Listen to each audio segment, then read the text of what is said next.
안녕하세요. 신박사 인사드리겠습니다. 오늘 토요일 밤 아주 고요한 시간입니다. 매주 이제 주말에 제가 강의 형식으로 이렇게 올려드리는데요. 주도주 선침의 매수 타이밍 이번에 3편입니다. 이게 마지막 편일지 모르겠네요. 제가 만들어 놓은 자료가 이게 4편으로 갈지 3편으로 갈지는 제가 시간을 한번 보면서 판단을 해봐야 될 것 같고요. 오늘은 요 썸네일이죠? 예, 요거 배경이 뭐 거친 유속이 막 이렇게 흘러가는 어떤 한 계곡에 서 있는 한 남자의 사진이잖아요. 예, 저도 요 이제 사진을 선택할 때는 또 의미가 있고 어떤 걸 또 말씀드리고 싶은 그런 이미지 그런 것들이 있는데요. 이 제목이 이제 강의의 주제가 매수 타이밍이잖아요. 주도주 선침에 미리 선침한다는 남들보다 먼저 매수한다는 그런 거잖아요. 주도주를 그 매수 타이밍을 잡는 거잖아요. 근데 이게 굉장히 뭐랄까요? 외롭고 고독한 어떤 구간대에서 잡는 포인트거든요. 그러니까 남들이 모두 막 좋다 좋다 해가지고 막 그렇게 할 때 매수하는 게 아니라 별 관심이 없거나 그리고 뭐 특별한 내용이 없거나 할 때 그런 구간에서 어떻게 보면 소수의 사람들이 매수를 하는 그런 구간이지 싶거든요. 그래서 어떻게 보면 굉장히 좀 그 고독하고 외로운 어떤 모습을 형상화한 그런 부분입니다. 거친 환경 속에서 고독하게 한 남자가 이 강의 물줄기의 흐름을 보면서 이걸 어떻게 건너가야 될 것인가, 아니면 여기서 어떻게 내가 살아남아야 될 것인가, 이런 고민을 하는 어떤 모습, 그런 어떤 이미지를 좀 떠올리고 있었는데 이 사진을 좀 찾게 돼가지고 이렇게 한 거고요. 어떤 의미인지 아시겠죠? 제가 하는 어떤 이 강의도 역시나 이제 우리가 이제 주식이라는 게 많은 사람이 같이 집단 지성을 모아가지고 어떤 좋은 종목을 선택하더라도 그 매수 타이밍을 잡는 거 그리고 매도 타이밍을 잡는 부분은 뭐 여러 사람이 같이 의논해서 좋은 결론으로 나가는 부분은 아니거든요. 결국은 외롭고 고독한 길이라는 게 타이밍에서는 이제 나타나게 될 것이다는 얘기를 드리고 싶어요. 그래서 많은 분들과 좋은 어떤 성장주 종목을 이제 뭐 셀트론 같은 종목을 이제 동행한다 이런 어떤 취지의 제가 얘기들을 많이 드리는데 그 매수와 매도를 하는 타이밍에 있어서는 다들 각자가 처해 있는 어떤 상황, 자금의 성격, 그리고 또 이제 만족도, 자기의 어떤 만족하는 정도라든지 금액 이런 거에 따라서 다 다르게 될 거거든요, 결국은. 그렇기 때문에 그런데 조금 더 도움이 될 수 있도록 도움이 될 수 있도록 하는 그런 강의라고 생각해 주시면 좋을 것 같아요. 그래서 보다 더 조금 이해하기 쉽게 좀 설명하기 위해서 제가 뭐 도식 만든다든지 그리고 뭐랄까 경험 많으신 분들도 어떻게 보면 좀 공감하거나 조금 얻어갈 수 있는 그런 내용까지 같이 넣으려고 좀 노력했고요. 뭐 정말 초보자, 중급자 뭐 이런 분들도 다 같이 공감할 수 있거나 이해할 수 있는 그런 내용들로 한번 좀 구성을 해봤습니다. 그래서 강의 들어가 보면요. 대세 상승장 전환 시 빠르게 주도 업종 잡는 법. 요 내용들을 한번 좀 꾸려보려고 하고요. 그러니까 결국은 이제 우리가 뭐 이번 강사장에서 한탕 먹고 그냥 나가겠다 이런 취지는 아니잖아요. 앞으로는 이 초저금리 상황 하에서는 금리가 이제 뭐 한 4, 5%까지 올라가기는 어렵다고 보거든요. 그러려면 우리나라 경제 성장률도 막 그 이상으로 4, 5% 이상으로 올라가야 되는데 그러기는 좀 쉽진 않은 거기 때문에 금리도 지금 수준에서 뭐 올라봤자 뭐 한 2% 남짓 오를까? 그 정도지. 우리는 이제 앞으로 저금리의 환경에서 계속 살아나가야 된다고 생각돼요. 그런 점에서 볼 때는 주식시장의 어떤 역할, 우리가 자산을 불리는 측면에서 볼 때 주식시장을 우리가 앞으로는 계속 뗄래야 뗄 수도 없고, 뭐 정말 청년부터 해서 장년층, 이제 노년층까지 모두 주식을 공부를 해야 될 거라고 생각해요. 그런 점에서 볼 때 제가 거기에 큰 도움을 드릴 수 있는, 제가 가지고 있는 뭐 천직이자 이 일을 뭐 평생 해왔고 앞으로도 계속 해나갈 것이고, 그리고 이 분야에서 정말 제 이름을 이제 남기고 싶은 생각이고요. 존경받는 그런 제 이름을 남기고 싶은 그런 소망과 인생의 어떤 목표점을 가지고 있기 때문에 그런 부분에서 이렇게 여러분과 소통하면서 제가 가지고 있는 경험과 노하우를 공유를 하고자 하고요. 그래서 많은 분들께서 도움이 되셨으면 좋겠습니다. 우리가 이제 그 어떤 종목이나 그리고 이제 어떤 지수가 어떤 박스권에 정체하는 구간들이 오랜 기간 이제 발생이 돼요. 우리가 이제 코스피 지수도 박스피라고 불릴 정도로 뭐 1500에서 2000포인트 사이에서 이렇게 박스권을 형성하면서 왔다 갔다 하는 그런 흐름들을 이제 지속 봐왔잖아요. 그러다가 이제 2017년도에 풍 위로 이제 튀었다가 다시 꺾였는데, 이번에 제가 볼 때는 뭐 무난하게 3000포인트 박스피를 완전히 돌파를 시켜주는 그런 흐름으로 전개될 거라고 생각이 되고요. 그러니까 이런 구간이 왜 형성되는지, 이런 구간에 어떤 기업들도 마찬가지고, 이제 지수도 그렇고 이제 종목도 마찬가지인데, 대표적인 종목이 최근에 카카오가 뭐 그런 것 같아요. 한번 좀 볼까요? 카카오 보시면 이게 월봉 차트예요. 월봉 차트. 굉장히 장기 차트죠. 이 기업이 다음하고 카카오라는 기업이 이제 합병을 한 거잖아요. 요때 이제 2014년도. 근데 이제 보시면 카카오도 그렇고 다음 같은 경우는 만년 2위 기업이었죠. 2000년도 IT 붐 때 굉장한 붐을 일으키면서 급등을 했다가 그 뒤로 뭐 거의 한 10 몇 년 동안 하락, 그리고 박스권에 들어 있었어요.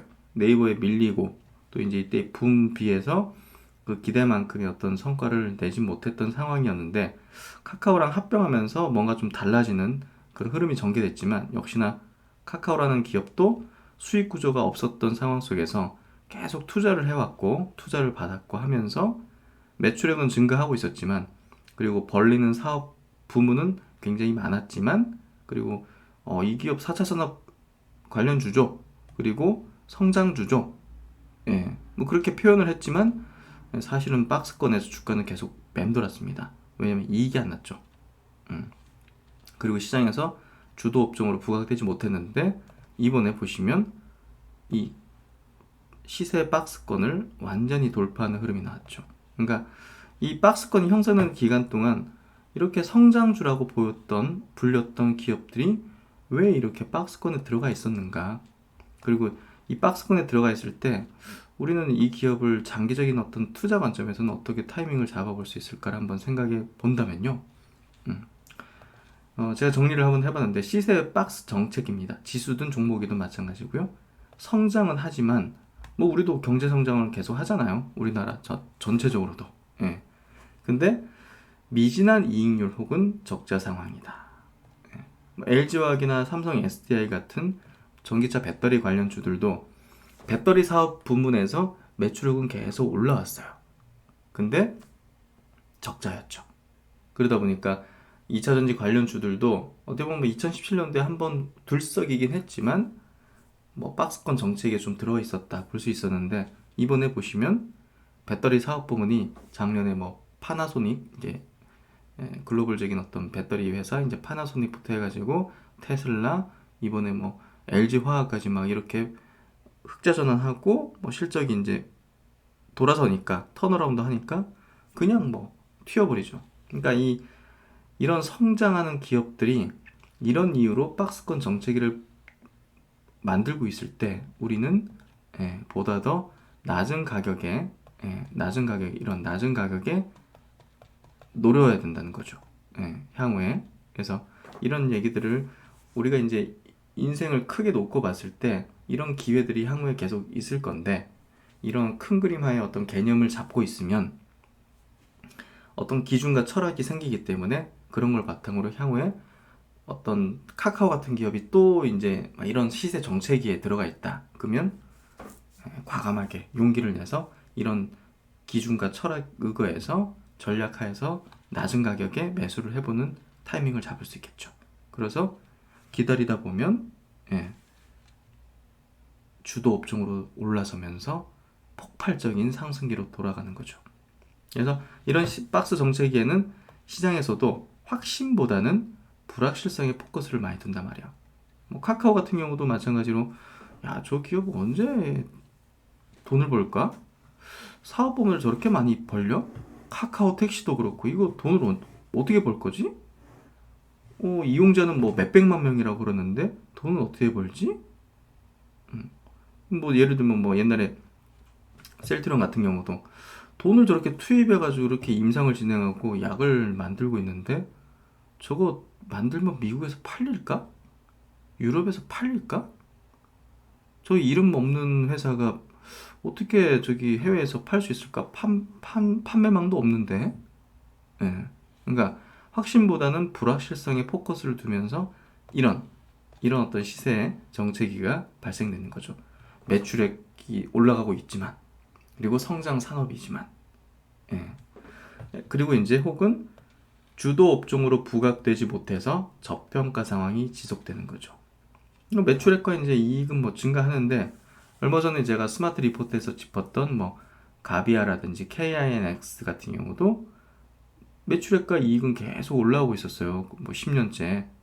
근데 주가는 뭐 그렇게까지 뭐 우상하긴 했지만 그렇게까지 폭발적이진 않은데 이번에 어떻게 보면 언택이라는 이 주도 업종군에 이제 속하게 되면서 주가가 확 튀어버렸잖아요. 그래서 이런 부분들이 결국은 시세 이런 이유로 이 세 가지 정도의 어떤 이유로 인해서 성장주고 매출이 성장하고 향후에 이제 좋은 어떤 가능성이 높지만 시세는 박스 정체기를 이제 보내더라. 하지만 관심은 둬야 된다는 거죠. 이런 종목군들이 이런 상황에 놓이게 되면 폭발적인 주가의 상승기로 돌아서게 되는 거죠. 지금 우리가 보고 있는 대표적인 성장 주도 업종들 있죠? 2차전지, 이제 인터넷 플랫폼을 위시한 언택, 그리고 바이오 헬스케어 업종, 이런 업종들이 이런 실적 성장률이 과거 대비 압도적일 경우, 뭐 시장 같은 경우 보시면 되겠죠? 그리고 뭐 시장 같은 거라든지 뭐 바이오 시밀러 업체들, 뭐 CMO 업체들 같은 경우 이번에 폭발적인 어떤 실적이 성장하기 때문에 그런 부분들이 과거 대비 압도적인 상황에서 시세의 어떤 박스기를 이번에는 확실히 이렇게 돌파하면서 이런 폭발적인 상승기로 들어가게 된다는 거죠.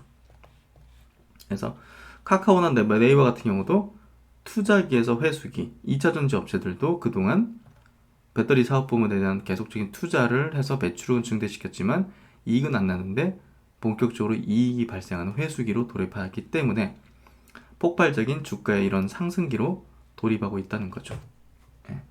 이런 식으로 돌입하고 있다는 거죠.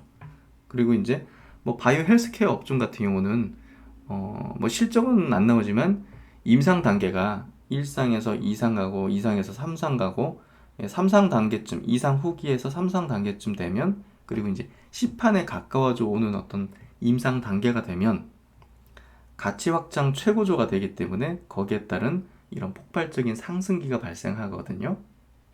그래서 이제 뭐 HLB 같은 기업이 이제 대표적이었던 거죠. 그래서 이런 부분에 본다면 뭐 이번에 코로나 이제 치료제 백신 만드는 기업들도 그냥 바로 몇 개월 만에 이 세 번째에 해당하는 가치 확장 최고조 기대가 불겠죠. 그래서 폭발적인 상승기에 돌입하는 그런 흐름이 전개된다.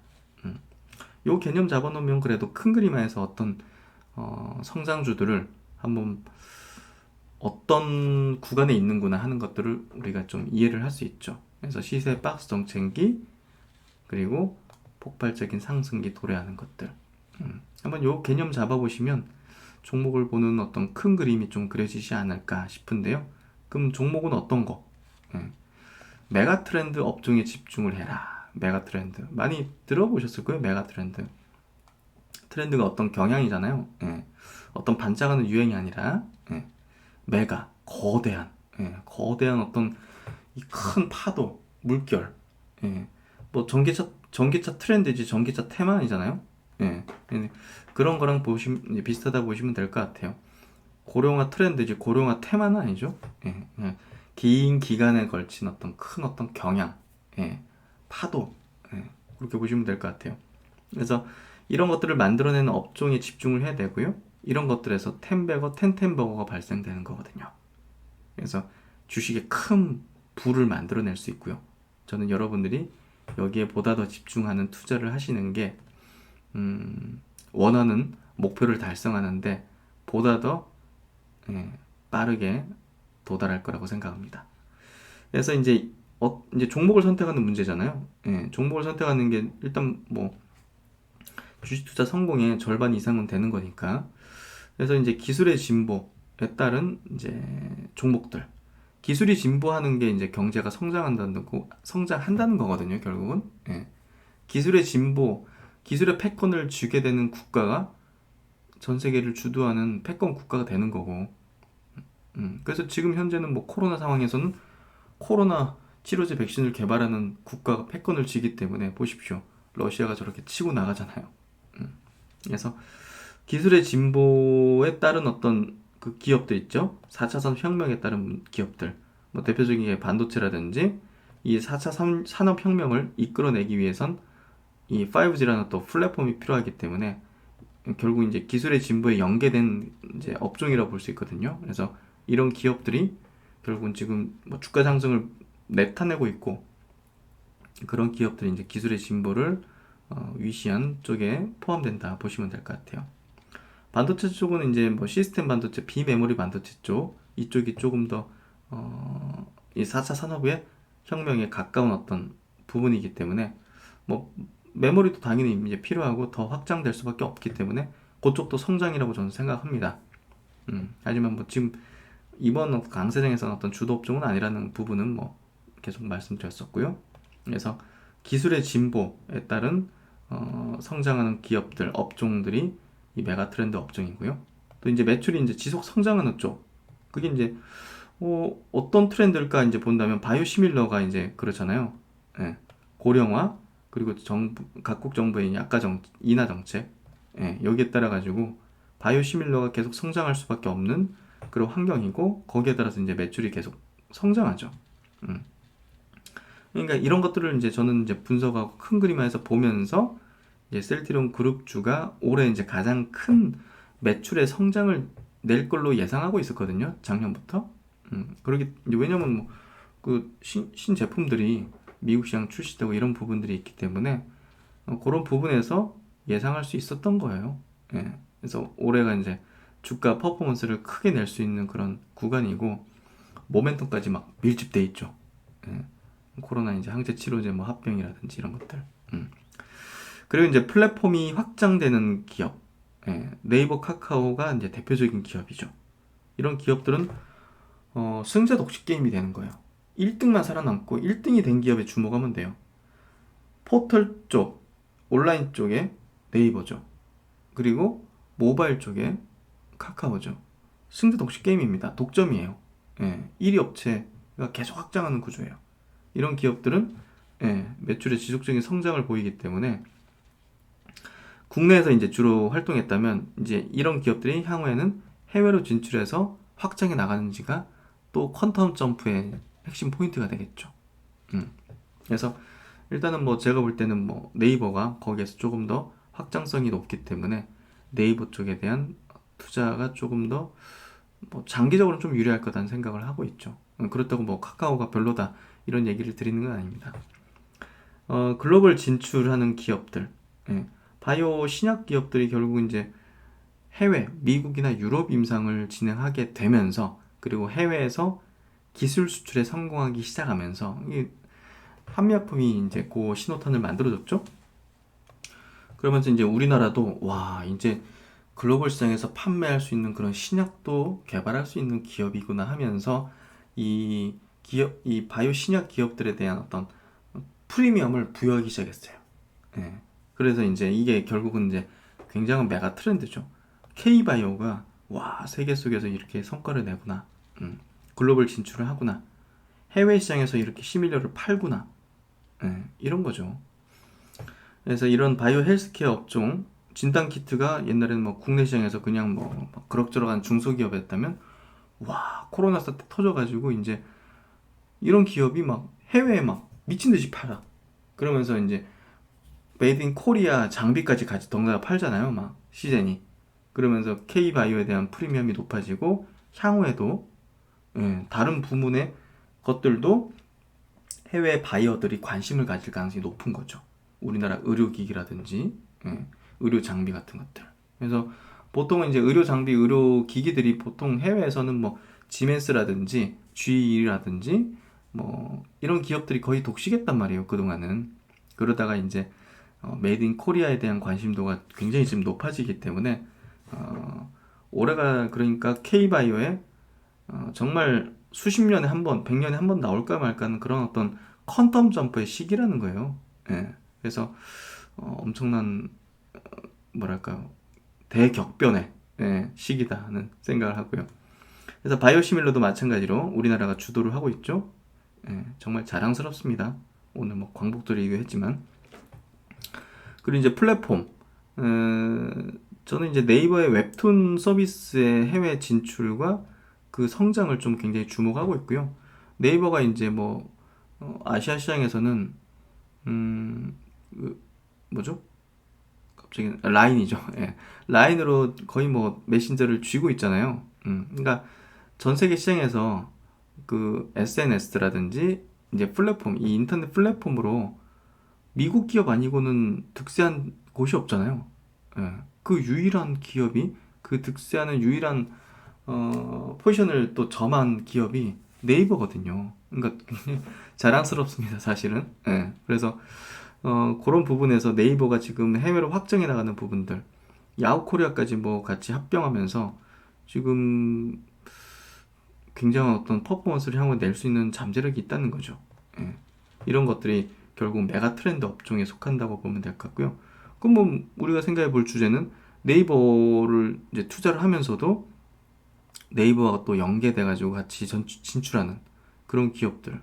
뭐 비상장이긴 하지만 뭐 배달의 민족 같은 경우도 해외 확장을 이제 진행하잖아요.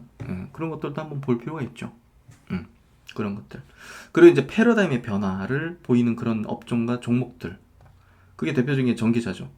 에너지의 패러다임 변화입니다. 우리가 석유, 가스에 의존적인 그런 어떤 에너지의 구조였지 않습니까? 그동안은. 예.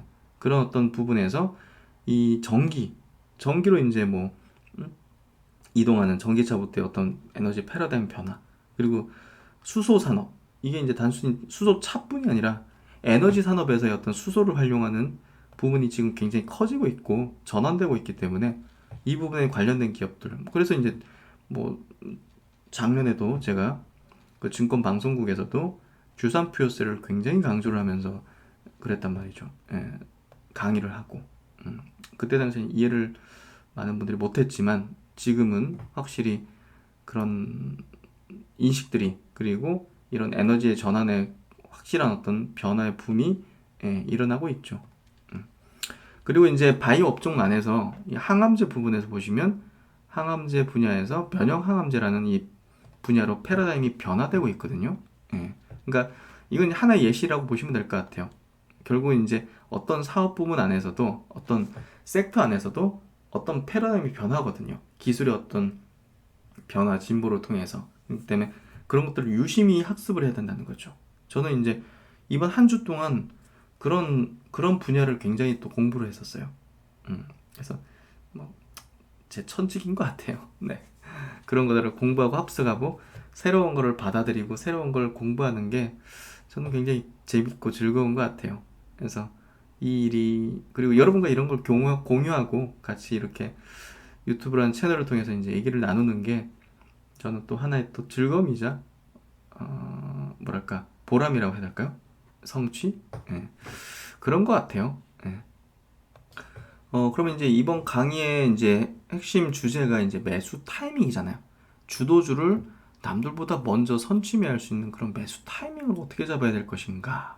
이게 이제 강의의 제목이자 이제 의의인데요. 그렇다면 이제 아까 말씀드린 그런 메가 트렌드 업종의 그런 기업들이 예, 풍향이 바뀌는 걸 확인해야 돼요. 풍향이 바뀌는 걸. 이게 이제 무슨 얘기냐? 아까 이제 설명드린 게 이런 시세 박스 정체기에서 폭발적인 상승기로 가는 이 초입 부분 전환기, 변곡점, 풍향이 바뀌는 지점. 그러려면 시장도 강세장으로 돌변해야 된단 말이에요. 예. 시장이 뭐 하락기인데 갑자기 뭐 폭발적인 상승기로 막 이런 종목들이 메가 트렌드 업종의 종목들이 갈 리는 없잖아요. 간다면 그거는 약간은 지수 영향이 없는 그런 어떤 조그만 섹터군이라든지 테마군이지 지수를 이끌어갈 수 있는 그런 캐파 정말 메이저 자금들이 막 물밀듯이 들어오면서 예, 그런 구간은 아니거든요 시장이. 예, 그렇기 때문에 폭발적인 상승기로 가기 좀 어려운데 시장까지 강사장으로 돌아서야 돼요. 예, 그래서 제가 이제 1편과 2편에서 대폭락장 지수 대폭락장 이후에는 바로 대세 상승장이 펼쳐진다는 그 이유에 대해서 설명을 제가 굉장히 오랜 시간 설명을 했잖아요. 그걸 이해해야 되죠. 왜 시세 박스 정체기 뒤에 폭발적인 상승기로 돌입하는데 왜 대폭락장 이후에 그런 것들이 발생되느냐. 이걸 이해를 해야 되죠. 그래야 이제 어떤 산업이 또 주도업종이 될 것인가도 우리가 가늠해 볼 수 있는 연결고리가 있거든요. 그게. 예. 그래서 이제 어떤 업종이 주도업종이 될 것인가. 예. 저는 이제 업종 지수를 자주 체크를 해요. 업종 지수. 주요 종목군에 대한 어떤 차트나 흐름을 계속 파악하지만 업종 지수도 굉장히 중요하게 보고요. 예. 업종 지수를 어떻게 좀 체크를 하는지 한번 보여드리도록 할게요. 먼저 이제 건설업종 한번 볼게요. 건설업종 보시면 어떤 느낌이 드십니까? 보시면 2011년도부터 이렇게 보시면 거의 10년 동안 지금 계속 하락이죠. 예, 추세가 완전 하락이죠. 그러니까 저는 이런 업종은 거래를 하지 않습니다. 예, 그리고 관심을 별로 두진 않는데 뭐 저점을 잡아가지고 좀 올라오는 거, 이런 저항받을 때 이제 파는 거, 예, 이런 어떤 단기적인 측면에서는 어떻게 트레이딩 관점은 볼 수도 있겠지만 우리가 아까 말씀드렸던 그 메가 트렌드 업종에 집중하라는 그 부분에는 부합되지가 않거든요. 예, 성장 업종일 수도 없고 그 성장 업종이 아니라는 거는 이 추세가 예, 아니 뭐 바이오 업종 같은 경우도 뭐 한 2년 쉬다가 역배열 났다가 다시 돌아서기도 하는데 이 업종 자체는 10년을 지금 하라고 형보한단 말이에요. 그렇죠. 그러면 이제 제가 볼 때는 이것도 여기서 저항받을 가능성이 높다고 생각되고 그런 부분에서 근거해서 사실은 업사이드가 크지가 않다는 거죠. 저점 잡아서 뭐 한 2배도 먹을 수도 있겠고 50%도 먹을 수 있겠고 뭐 약간 좀 잔잔한 종목들 같은 경우는 한 3배도 먹을 수 있겠지만 사실 기준에 좀 부합하지 않는 거죠. 어떤 기업이 뭐 보다 더 탄력적으로 튈지도 모르겠고 결국 이제 메가 트렌드 업종은 아닌 거죠. 이거는 계속 성장 업종이 아니기 때문에 이렇게 빠진다고 볼 수밖에 없고요. 그 다음에 이제 은행 업종입니다. 은행 업종도 보시면 굉장히 지지부진하죠. 약간 사이클적인 어떤 측면의 어떤 업종이었다 볼 수 있는 건데 금리에 따라서 이렇게 보시면 금리에 따라서 이렇게 수익성이 좌우되는 어떤 그런 업종이다 보니까 그대로 이제 초저금리로 빠지기 시작하면서 그냥 뭐 수직 낙하하는 그런 흐름을 보잖아요. 그러니까 이 은행 업종 자체가 유럽도 마찬가지였어요. 유럽도 이제 지금 뭐 마이너스 금리 막 그런 국가들도 있지 않습니까? 거기도 은행 업종들이 별 재미가 없단 말이에요. 그러니까 성장할 수가 없는 그런 업종이 돼 있고 낙폭과대에 따른 뭐 배당 메리트 뭐 이런 것들은 따져볼 수도 있겠지만 사실 제 기준에 부합되는 성장주, 메가 트렌드 그리고 뭐 풍향이 바뀌는 것들이 나타나진 않는 그런 업종인 거죠. 낙폭과대 정도만 접근할 수 있는 그런 업종이라고 생각하고요. 그리고 이제 뭐 포스코 같은 기업들 있죠. 최근에 뭐 주가가 막 바닥에서 좀 올라오기도 하는데 보시면 뭐 10년 동안 계속 내리꽂기만 합니다. 철강, 금속을 팔 수 있는 시장이, 고성장하는 시장이 중국 다음으로 없어요. 예. 그러니까 우리나라에서 이제 철강 업종이 득세한 거는 결국 굉장히 산업의 어떤 태동기라죠. 거죠. 아니면 해외에서 거대한 산업이 태동하는, 제조업이 태동하는 그런 국가에 공급할 수 있는 그런 상황일 텐데, 중국 다음으로 지금 뭐 그렇게 커질 수 있는 국가가 없잖아요, 사실은. 그리고 이제 이 산업 자체가, 패러다임 자체가 사실은 뭐 세계 어떤 제조업이나 이런 어떤 혁명보다는 4차 산업이라는 이런 어떤 첨단 산업에 관련된 기업들의 혁명이 일어나는 그런 시기 구간으로 들어가기 때문에 이 중후장단 이 철강 업종은 사실은 성장 업종이 될 수도 없고, 차트를 보면 뭐 우리가 명확히 알 수 있죠. 10년 동안 떨어지고 있습니다. 그리고 이제 운수 장비 업종, 이건 이제 조선 업종, 자동차 업종, 뭐 굴삭기 업종, 그런 업종이 이제 들어가 있는 업종인데요. 역시나 10년 동안 빠지기만 했습니다. 주봉 차트예요. 역별이죠. 그러니까 일시적으로 뭐 한 2년 정도 쉬었다가 다시 가고 이게 아니잖아요, 지금. 그렇죠?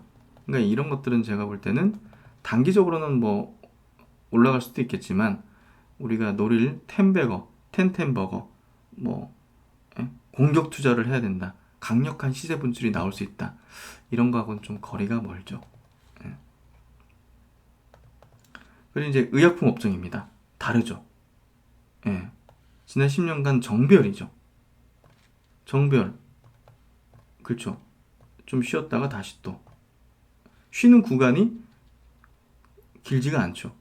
10년 동안 뭐 하락하지 않잖아요. 정별 하에서 이렇게 이루어지잖아요.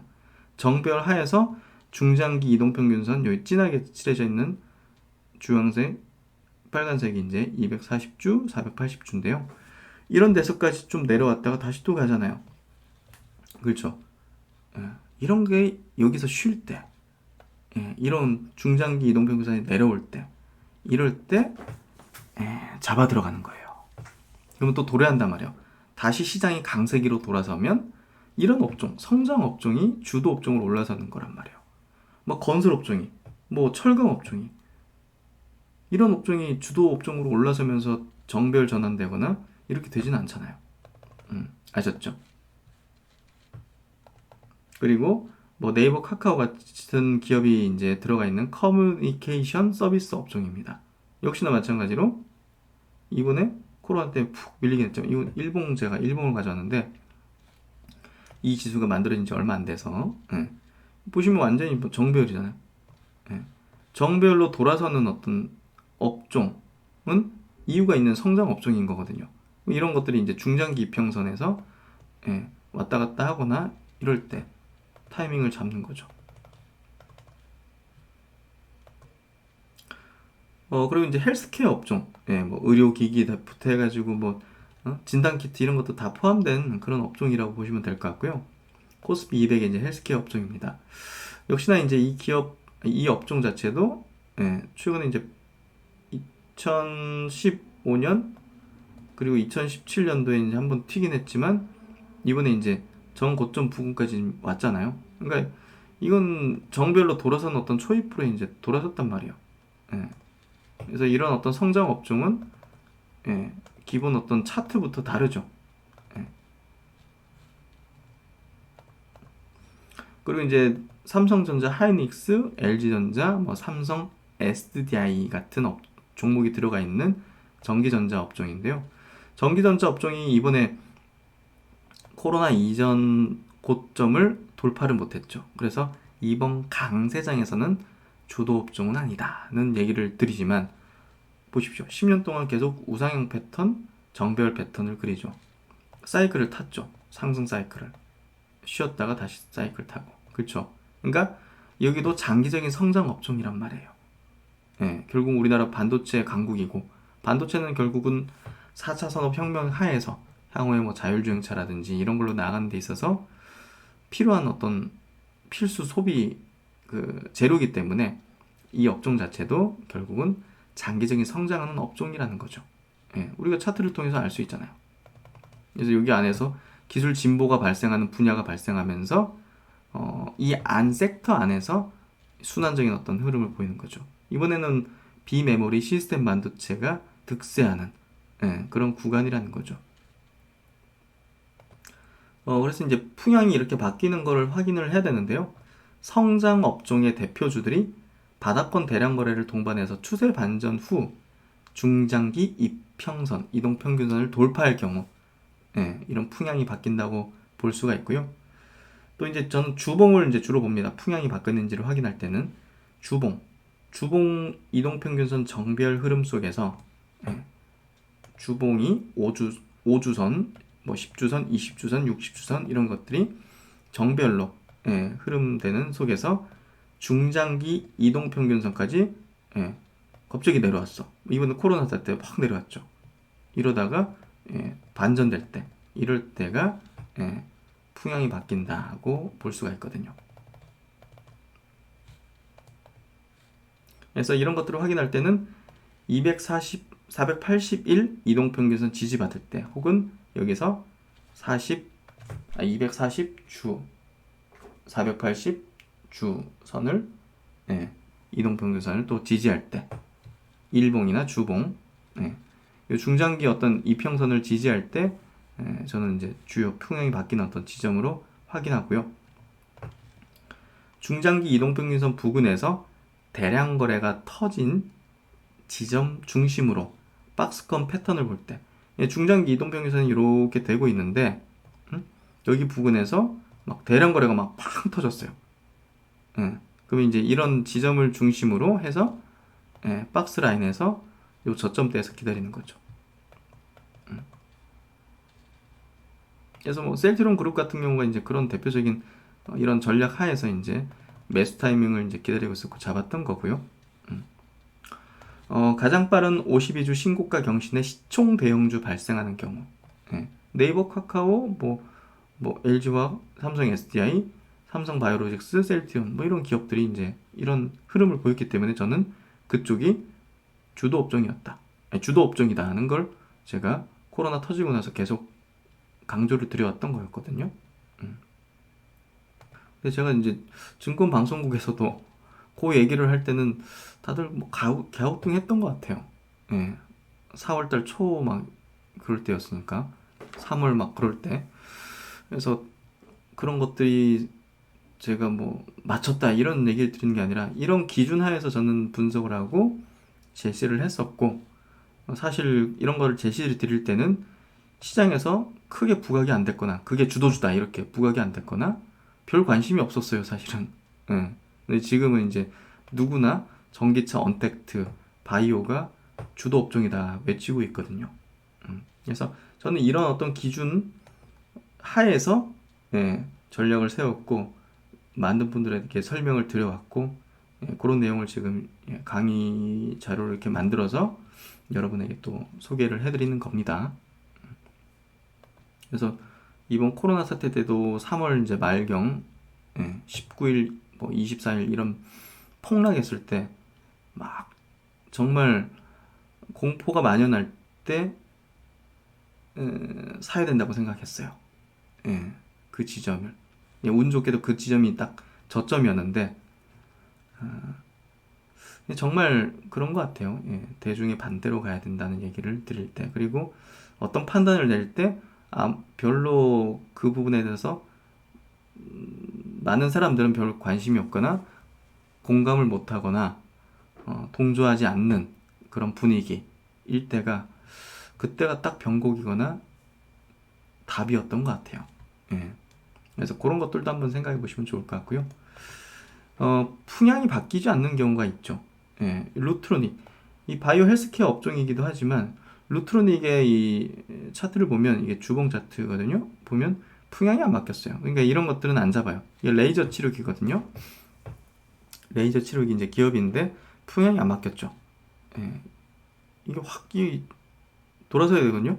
뭐 제넥시나 셀트리온이나 이런 기업들처럼 그러지 못했기 때문에 이런 거는 저는 투자를 이제 하지 않죠. 제외를 시켜버리죠. 그리고 이제 헬릭스미스 같은 기업도 보시면 바이오 헬스케어 기업들이 이번에 확 돌아섰는데 보시면 도리어 꺾여버리죠. 예. 모멘텀이 없다는 거예요. 여기서 다 뭐 시세가 만연해버렸고, 예. 그래서 이런 기업은 뭐 어떤 이유를 붙이든 예, 접근하면 절대 안 되는 그런 기업인 거죠. 이번 흐름에서는. 그리고 이제 코오롱 생명과학 같은 경우도 예, 다 이유가 있죠. 보면 예, 못 돌아서죠. 예. 코오롱 티슈인이 뭐 지금 뭐 거래 정지돼가지고 뭐 상패까지 면한 것 같긴 하지만 그런 흐름 속에서 뭐 이 기업도 같이 뭐 시세가 완전히 반절될 수는 없는 거거든요. 그래서 이 기업도 예, 전혀 이제 매수 대상의 종목이 안 되는 거죠. 바이오 업종이 있긴 하지만. 그리고 이제 뭐 이마트 같은 경우도 보시면 이제 완전히 돌아서지 못하죠. 이런 것들은 이제 갖고 있으면 절대 안 되는 거죠. 이번 흐름에서는, 이번 장세 속에서는.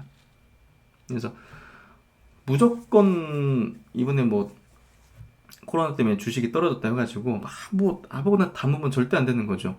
예. 이런 것들을 다 확인하고 이 종목이 왜 이러는지를 이해를 해서 정말 아까 그 메가 트렌드 업종을 다 그쪽으로만 압축을 하면 돼요. 예. 그러면 이제 정말 뭐 확률적으로 치더라도 만약에 그쪽에서 10종목을 골랐다 하면 한두 종목 빼고는 다 급등했을 거예요. 예. 하나투어. 뭐 이거는 뭐 당연히 돌아설 수가 없죠. 예. 차트 보면 완전히 다르잖아요. 예. 완전히 돌아서지 못하면서 이런 거는 이제 잡으면 절대 안 되죠. 코로나 상황에서 이게 언제 회복될지 어떻게 합니까? GS 홈쇼핑 같은 경우도 보시면 못 돌아서죠.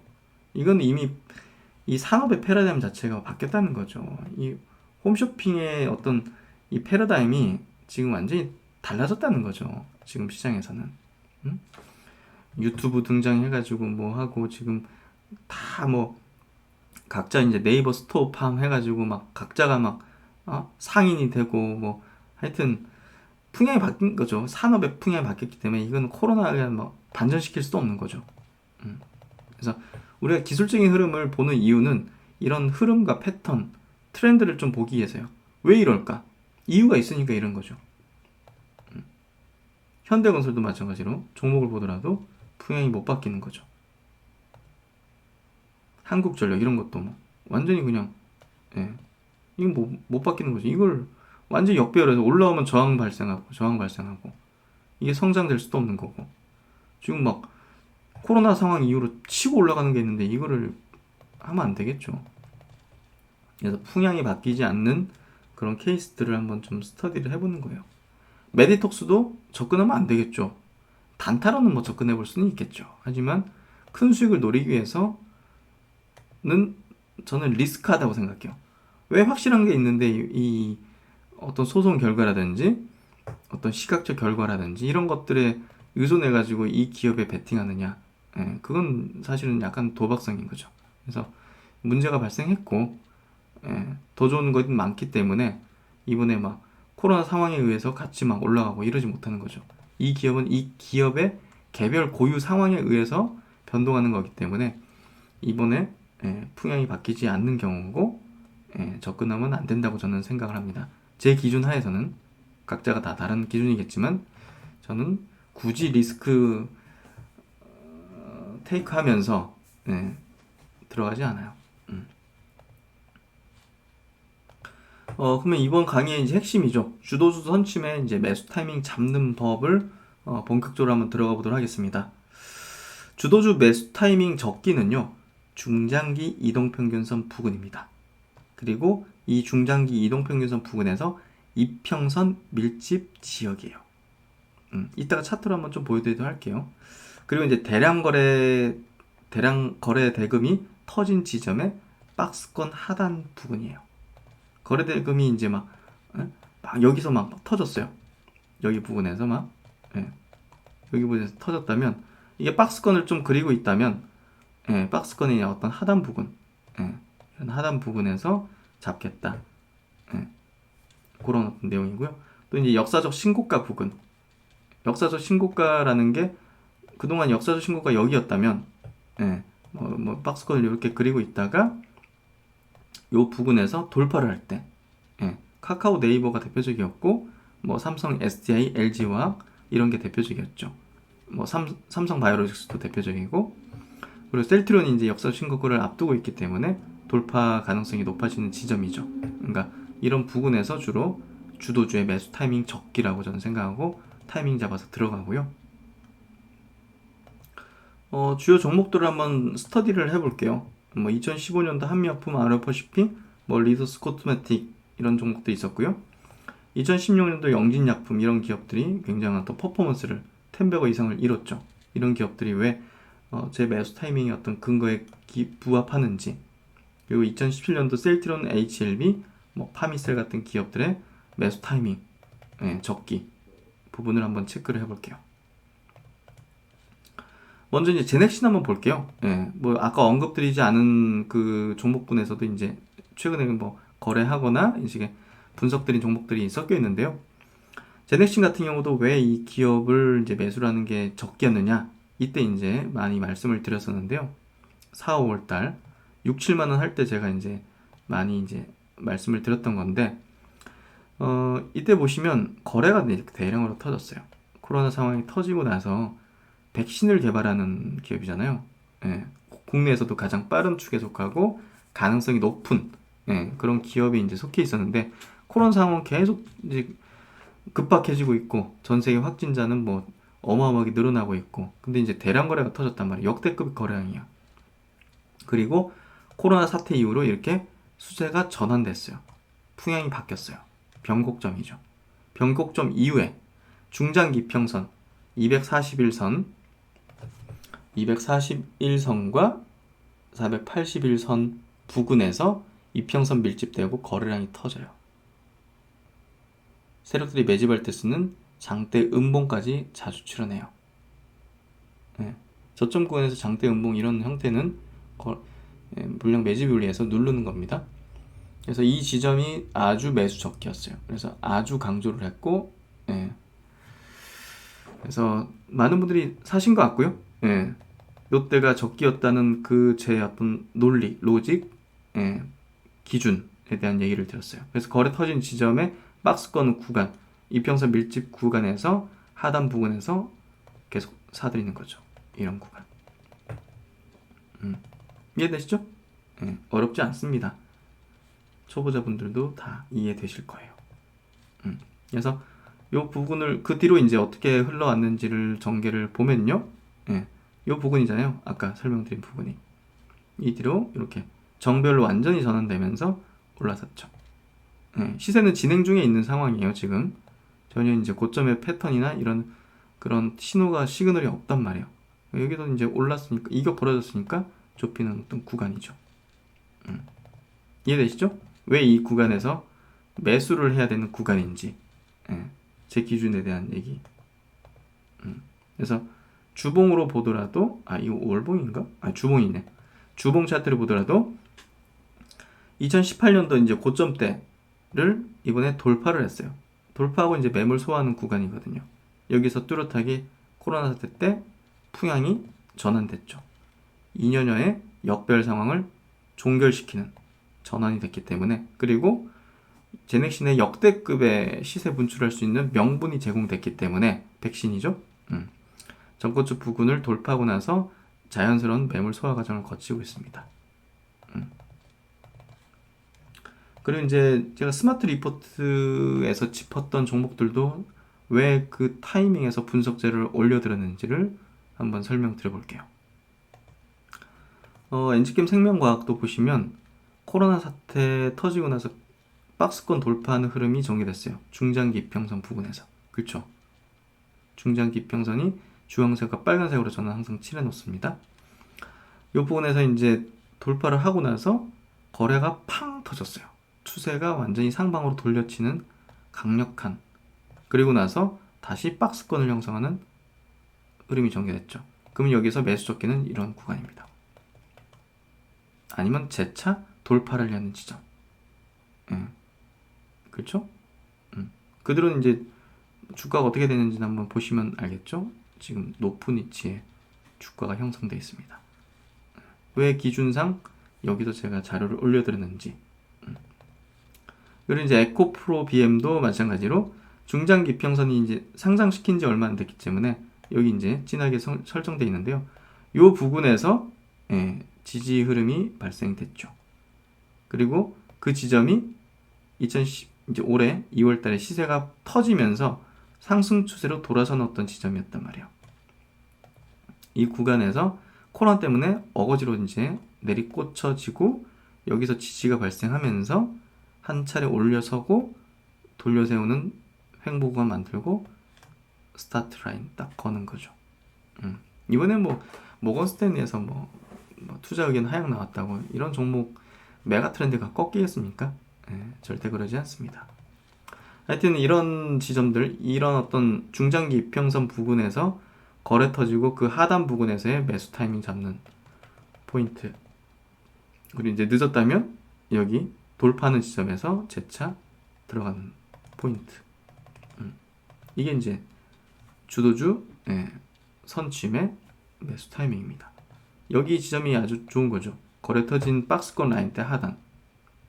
2차로는 여기 돌파 지점. 신고가 돌파 지점. 그 다음에 이제 녹십자입니다. 이것도 이제 스마트 리포트에서 짚었던 건데요. 코로나 상황 터지고 나서 중장기 평선 똑같죠. 중장기 평선을 돌파하고 거래가 터졌죠. 거래가 터졌죠. 그리고 나서 박스권 만들죠. 돌려세우죠. 그렇죠. 이런 자리에서 사는 거죠. 아니면 늦었으면 요 돌파하는 지점에서 사는 거죠. 깔끔하죠? 지금 주가 녹십자가 어떻게 되어 있는지는 한번 체크를 해보십시오. 저는 이 지점에서 분석 자료를 올려드린 이유가 있는 거죠. 그리고 이제 휴마시스입니다. 휴마시스도 마찬가지 논리고요. 올려 세우고 중장기 이평선에 돌파해가지고 거래 터뜨렸죠. 변화가 이제 돌려 세운 거죠, 완전히. 그러면서 왔다 갔다 시킵니다. 박스권 라인을 만들죠. 박스권 라인을 만들고 이 부분에서 적기 매수 타이밍이었죠. 절묘했던 것 같아요. 또 어떤 한 구독자님께서 이 기업이 셀트리온 그런 진단키트 얘기를 하셨는데 그 부분 때문에 이제 분석해드린 건 아니긴 하지만 어쨌든 기술적인 흐름상 굉장히 이 앞서에 이 타이밍을 잡을 수 있는 구간대에 좀 들어가 있었기 때문에 그런 부분에서 분석을 한번 해드린 종목이었고요. 그 다음에 이제 에클론입니다. 에클론도 이제 코로나 항체 치료제를 이제 개발하고 있는 기업이죠. 역시나 이제 이 기업도 코로나 때 풍향이 완전히 전환됐어요. 그리고 나서 중장기 이평선 돌파를 하고 거래가 팡 터졌죠. 중장기 매물을 소화한 시그널이죠. 그리고 나서 아까 녹십자나 엔지캠 생명과학이나 휴마시스나 이런 기업하고 비슷한 흐름을 전개하죠. 돌려 세우면서 박스권 라인을 만들죠. 이 바닥, 이 하단 부분에서 매수 적기고 못했다면 돌파하는 지점에서 매수하고. 그렇죠. 이런 종목들이 지금 또 여러 있어요. 사실은. 그래가지고 그런 쪽의 기업들이 아마도 시장 꺾이고 한 이후로 또 시장의 전면에 나서는 그런 형태가 될 것 같아요. 그래서 바이오 업종은 상당 기간 지금 대세로 계속 굳어질 거고요. 코로나 상황은 지금 뭐 국내도 지금 확진자가 다시 증가하는 추세고 분위기가 지금 쉽게 꺾일 수도 없는 분위기고 흐름이기 때문에 이 관련 주들은 계속 이 안에서도 대장주를 바꿔가면서 바이오의 어떤 지수를 계속 높여갈 거고요. 역대급의 유동성이 풀린 지금 상황에서는 정말 감당하지 못할 수급들이 유입되는 야 너도 주식으로 돈 벌었어? 너도 주식으로 돈 벌었어? 야 도저히 안 할 수가 없다 하면서 이제 정말 그런 사람들까지 막 뛰어드는 시기가 발생되면 시세가 이제 폭발하는 거거든요. 그때 이제 가장 많이 들어올 업종이 결국은 바이오 업종이 될 겁니다. 바이넥스도 마찬가지 관점에서 설명드린 그 분석을 해드린 거고요. 중장기 평선을 뚫고 나서 거래가 터진 지점 여기 발생됐죠. 이 구간부터 이제 저는 이제 관심권에 넣어놓고 관찰을 했고요. 계속 누군가가 이제 올치고 누르면서 매집하는 패턴이 계속 나왔었습니다. 그래서 이 박스권 라인의 하단 부분에서 매수 타이밍을 잡는 게 정석이고요. 그러지 못했다면 돌파하는 지점대에서 매수하는 게 2차적인 타이밍입니다. 그리고 이제 파미셀인데요. 파미셀 같은 경우 2018년도에 굉장한 시세를 뿜었던 기업입니다. 보시면 그때도 중장기 이평선을 돌파하고, 근데 지금 현재뿐이 아니라 과거의 어떤 사례도 하나 가져온 거고요. 여기 보시면 중장기 이평선을 팡 뚫고 거래 터졌죠. 매물 소화하는 포인트, 그리고 돌려 세우죠. 최근에 뭐 녹십자나 엔지킴이나 똑같죠. 그러면 이런 구간 박스권 라인 때 저점대 부근에서 잡는 거죠. 그러고 나서 이걸 돌파하는 지점에서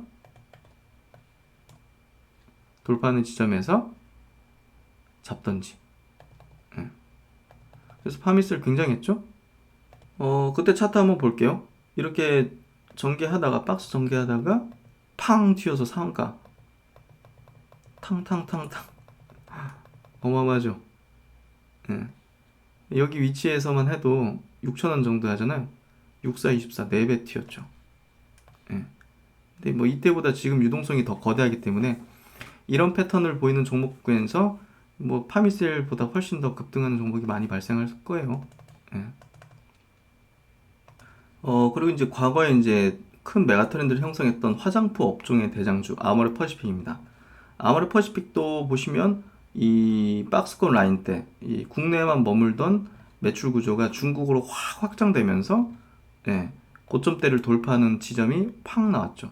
이런 지점에서 이 트렌드의 대장을 읽고 트렌드의 어떤 초입부라는 걸 읽고 과감하게 이제 들어가는 거죠.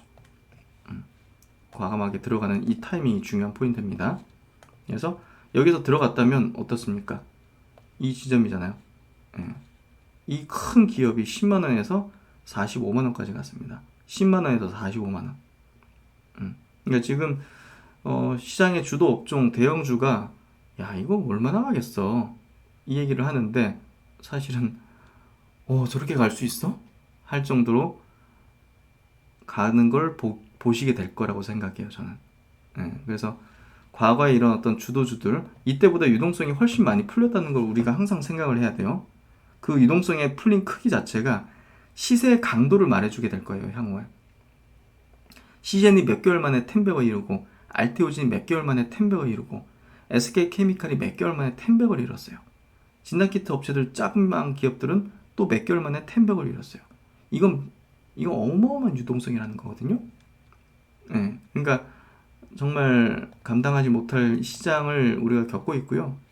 정말 이런 전략을 잘 짜서 흔들리지 않아야 된다는 거죠. 결국은.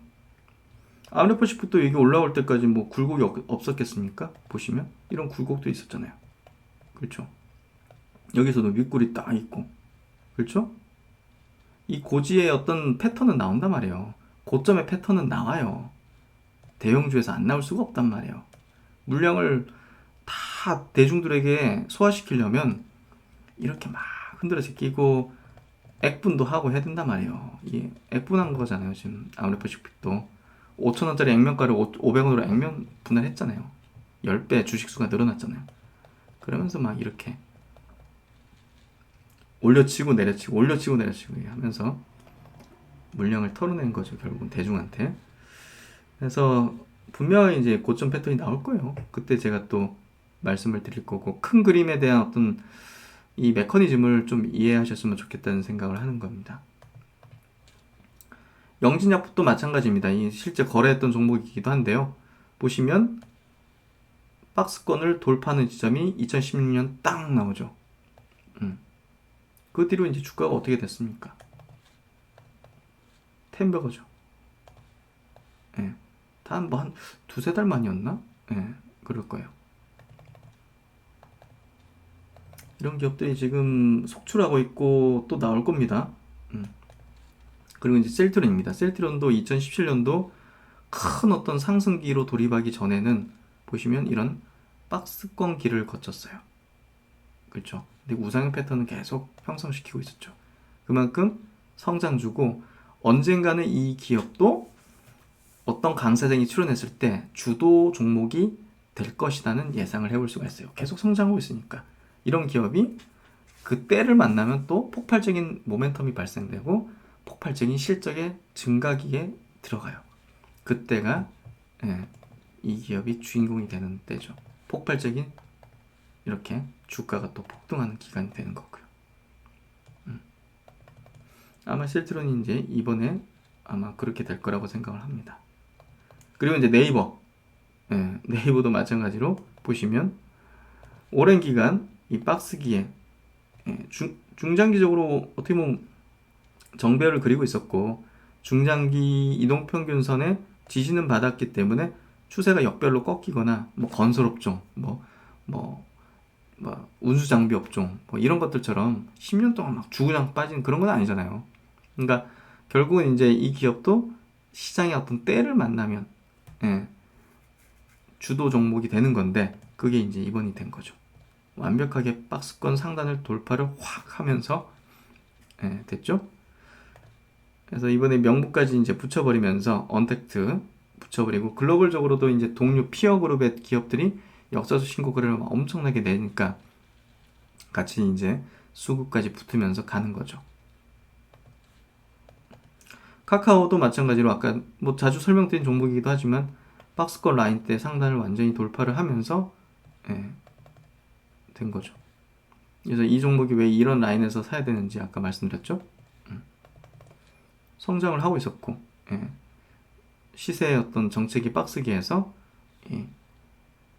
폭발적 성장기, 상승기로 돌입하는 구간, 명분, 실적 성장과 글로벌적인 트렌드의 명분상 맞아떨어지는 정확한 시기, 거기에 이제 강세장, 시장 전체 강세장, 모든 조건이 맞물리면서 역사적 신고가를 내는 구간에 들어간 거죠. 그래서 이번 강의가 이렇게 마무리됐네요. 네. 제가 이렇게 강의를 하나씩 좀 만들어 드리고 싶은 이유는요. 이 워런 버핏의 이 말에 담겨 있다고 볼 수 있을 것 같아요. 썰물이 빠졌을 때 비로소 누가 발가벗고 헤엄쳤는지 알 수가 있다. 그러니까 강세장이 도래했을 때는 웬만한 사람들 다 돈을 벌잖아요. 예. 하지만 강세장이 끝나갈 때쯤 끝나고 나서 보면 도로 다 토해내는 경우가 많거든요.